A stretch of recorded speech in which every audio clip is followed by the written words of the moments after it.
Go ahead, guys.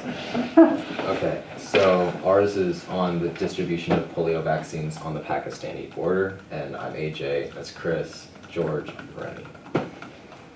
Okay, so first off, we have an overview of our project, and basically we're trying to create a successful approach to a vicious disease that we have, for the large part, eradicated. But it's still a problem in the Middle East and in some parts of the world. And basically our group wanted to focus on trying to isolate the last few cases. And so by doing this, we are manning the Torkham border between Afghanistan and Pakistan with UNICEF and United Nations workers who would be administering vaccines. And the reason why we chose this was because basically polio is in Pakistan. That's the biggest hotspot for polio right now. But it's in the federally administered tribal areas. And those are where the Taliban is. And their ideology basically goes against vaccinating people with polio, or who could potentially get polio. So instead of trying to go into all the politics and the violence of the Taliban, which as we all know is very dangerous, we decided to isolate it by attacking the border and by cutting down. Obviously there's only so much you can do when you have someone like the Taliban or a group like the Taliban in an area where the polio is. But by this, we're actually stopping it from reaching the rest of the Middle East, and hopefully we're decreasing the rest. So poliomyelitis, or what people call polio now, is an infectious disease which is caused by the polio virus. And it is endemic to Pakistan, Afghanistan, and Nigeria, but Pakistan is the country with the greatest number of cases, and especially in an area called Peshawar, which is known as the greatest reservoir of the polio virus. And children are under the age of 5 are at the greatest risk of contracting polio because they're not yet toilet trained. So people are usually contracting polio because of exposure to fecal matter, and if they're not toilet trained, then that's a greater chance of exposure. And generally in areas of poor sanitation or poor plumbing or very little good running water, that's also a great risk for contracting polio. So the area which we are looking to focus on, we've talked about it a little bit, it is Peshawar, Pakistan. It is just across the border from Afghanistan. So there is a 1,500 mile long border where there's been quite a lot of violence between ethnic groups and tribal groups, but we are looking to set up stations at Torkham, which is the border checkpoint nearest Peshawar, which is the city we're focusing on. That's where we will be setting up our stations.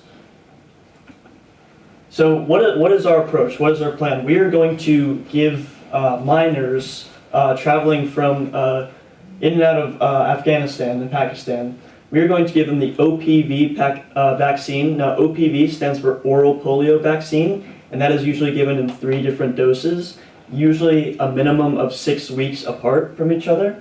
And we chose to use the OPV as opposed to the IPV vaccine because the OPV is obviously easier to use since it is oral, as you can see in that picture up there. And also it is the cheapest. It costs about 13 cents per 1 dose of the vaccine. And compared to other methods of treating polio, like physical therapy, wheelchairs, training young children to be toilet trained, these vaccines are the best possible way to reduce the spread of polio. And polio is one of the few diseases that is very much capable of eradication. Okay, now our total cost is going to be $4,457,783. And I know first thing you're probably thinking is, why is it so much? And the largest part is because the cost of our employees. The employees that we'll be using work with the Bill and Melinda Gates Foundation, UNICEF, and the United Nations, and they're considered level 2 employees. They've had previous medical training, and that's why they get a significant amount, as well as these 2 costs right here for housing and travel. We've done research that shows that generally it costs 25% more than their salary per employee, and so I split that 12.5% for housing, 12.5% for travel, which is just very generic. And if we use people that are already over there working, those 2 costs will be wiped out completely. as well as then for the vaccine price, as George said, it's 13 cents a vaccine. We have a potential in our region of minors, 1,334,059 people that could potentially cross through, but it would be less. We can't predict that many people will come through. Even then, though, it's a safe over Yeah. precaution that's not Yeah. extremely costly. So. And then it's in 3 doses each, so that's how we came up with our total budget. And if anything, it would be less, and then we could try and help more people. Great, thank you guys very much. We're going to transition to some time for questions from the board. So this is well thought out and nice presentation, guys. Thank you.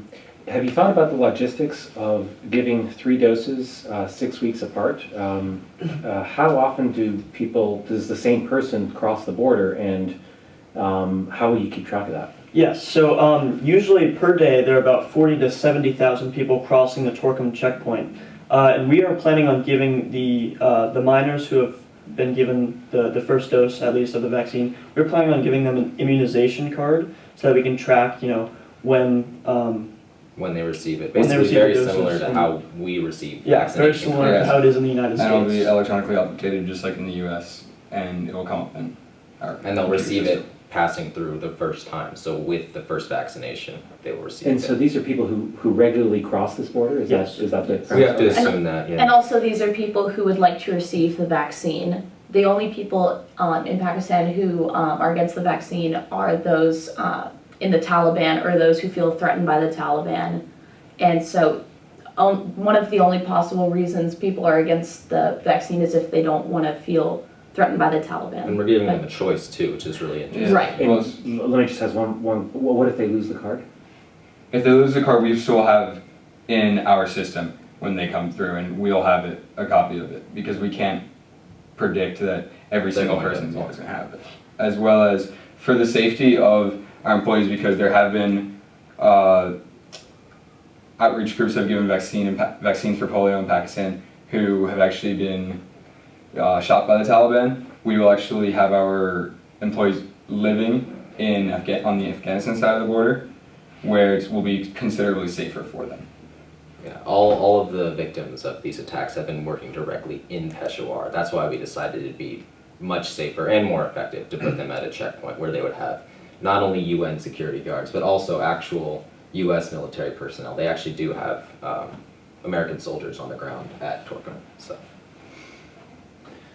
How did you get to the number of 45 employees? We figured how many vaccines, if we tried different numbers of employees, and we did the math of how many vaccines would have to be given per second or how many minutes per employee. So we figured that if we had people that are kind of constantly around the clock, if we distributed it out after even just a week of being there, figuring out when are the most traveled times, when we need the most people, and so people can still also get rest. and we kind of took a similar idea of we considered the TSA in airports. Obviously LAX has tons of people coming through every day, but you don't notice that they have hundreds upon hundreds of workers.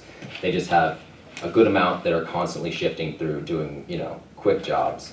And so we feel that at 45 employees, we can get that done in the same sort of efficient manner, at least at an efficient enough rate.